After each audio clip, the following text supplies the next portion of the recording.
El derecho corporativo en México no pertenece a una rama específica del derecho, y no posee una legislación o codificación propia, llamada, por ejemplo, Ley de Derecho Corporativo o Código Corporativo. El derecho corporativo más bien agrupa otras especialidades o ramas del derecho para regular a las personas morales. La importancia del derecho corporativo en mi profesión es que, estudia las normas relativas de la empresa, entendiendo a esta como una unidad de organización dedicada a actividades industriales, mercantiles o de prestación de servicios con fines lucrativos.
Información específica para su constitución.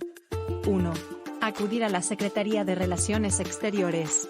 Acá recogerás tu solicitud para crear tu empresa, y tendrás que elegir entre las 5 posibles denominaciones sociales, y así, cerciorarte de que no exista otra empresa ya constituida bajo ese dominio. 2. Creación del acta constitutiva.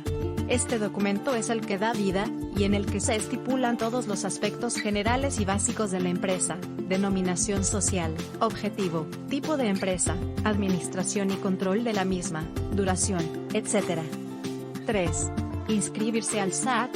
De este registro se obtiene la cédula fiscal que contiene el número de registro federal de contribuyentes, RFC. 4. Registro de propiedad. Deberás presentarte ante el Registro Público de la Propiedad y el Comercio, donde se inscribirá la empresa y los bienes inmuebles que la conforman, así como sus fines, objetivos y metas comerciales. Deberás presentar el acta constitutiva, el RFC y el poder notarial que permite al apoderado legal realizar los trámites de la empresa. 5. Registro ante el IMSS. Aun si se trata de una empresa en la cual solo exista como único trabajador el empresario, deberás acudir al Instituto Mexicano del Seguro Social, pues ahí realizarás las aportaciones personales de tus empleados, o las tuyas. 6. Inscripción ante los demás organismos requeridos. Dependiendo del giro que tenga la empresa, se puede requerir la inscripción a distintos organismos, siendo los más comunes: Secretaría de Salud, Secretaría de Ecología y Medio Ambiente, Instituto Mexicano de la Propiedad Intelectual, Sociedad Mercantil. Se refieren a una persona jurídica que tiene como finalidad realizar actos de comercio sujetos al derecho comercial.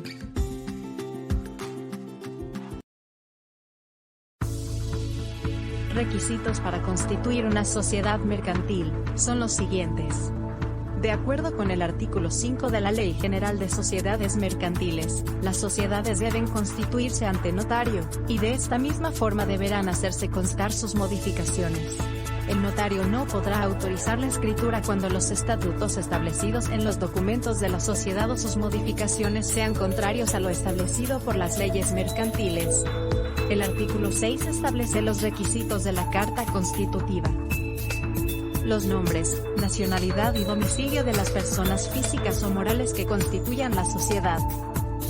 El objeto de la sociedad. Su razón social o denominación. Su duración, misma que podrá ser indefinida. El importe del capital social. La expresión de lo que cada socio aporta en dinero o en otros bienes, el valor atribuido a estos y el criterio seguido para su valorización.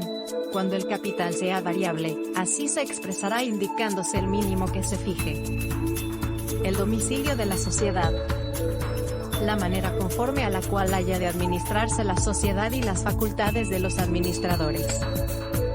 El nombramiento de los administradores y la designación de los que han de llevar la firma social.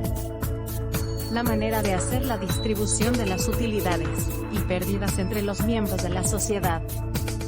El importe del fondo de reserva.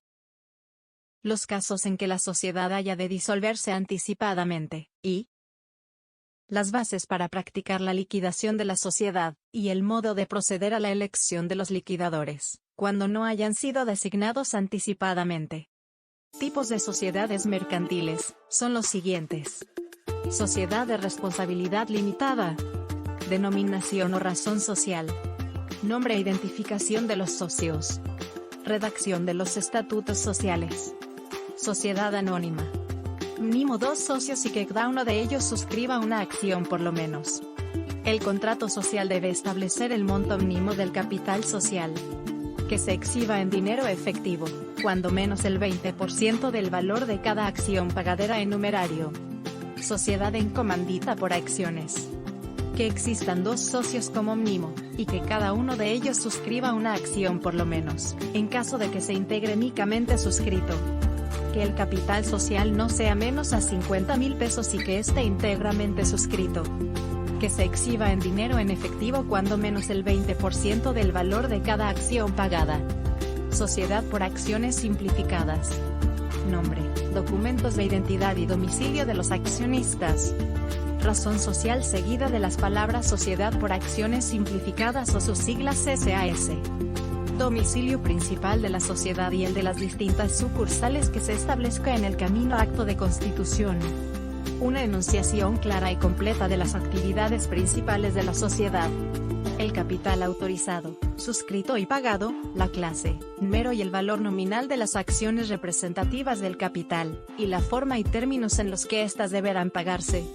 La forma de administración y el nombre, documento de identidad y las facultades de sus administradores. Sociedad en nombre colectivo. Debe haber socios capitalistas y socios industriales.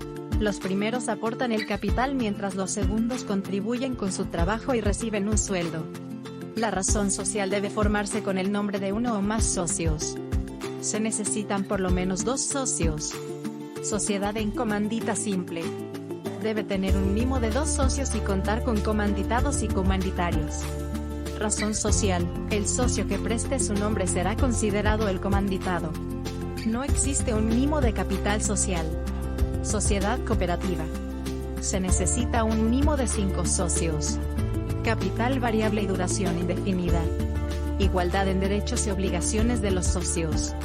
La empresa más idónea es de la sociedad anónima, porque este régimen permite incluir a más socios y las decisiones se toman en consenso. Esta sociedad mercantil existe bajo una denominación social y cuyos socios tienen obligación limitada al pago de sus acciones o participación en el capital social, y es el tipo de sociedad mercantil más usada y común en México, empleándose para el desarrollo de actividades empresariales como comercio, agricultura, ganadería, finanzas, servicio, etc. La Ley General de Sociedades Mercantiles, es la legislación encargada de regular todo lo que concierne a la constitución y funcionamiento de la sociedad anónima en México. Tipos de contratos relacionados a la actividad empresarial. Acta constitutiva o contrato social. En el contrato social se establecen los socios de la empresa, su aportación al capital de la sociedad, sus actividades principales a desarrollar a corto, mediano y largo plazo, domicilio social, derechos y obligaciones jurídicas propias para cada socio, y demás datos básicos relativos a la constitución de una empresa en México. Contrato de arrendamiento. Es con que se empiece rentando un lugar para tener un negocio. Para rentar es importante celebrar un contrato de arrendamiento que delimite nuestros derechos como arrendatarios, en qué fecha se puede utilizar el inmueble, en qué condiciones y para qué propósito, precio, entre otros. Contrato individual de trabajo. Es importante tener certeza con los trabajadores que los une a la empresa y tener un pacto por ambas partes, cuál es el sueldo mensual, cuándo inicia la relación, etc. Contrato de compraventa.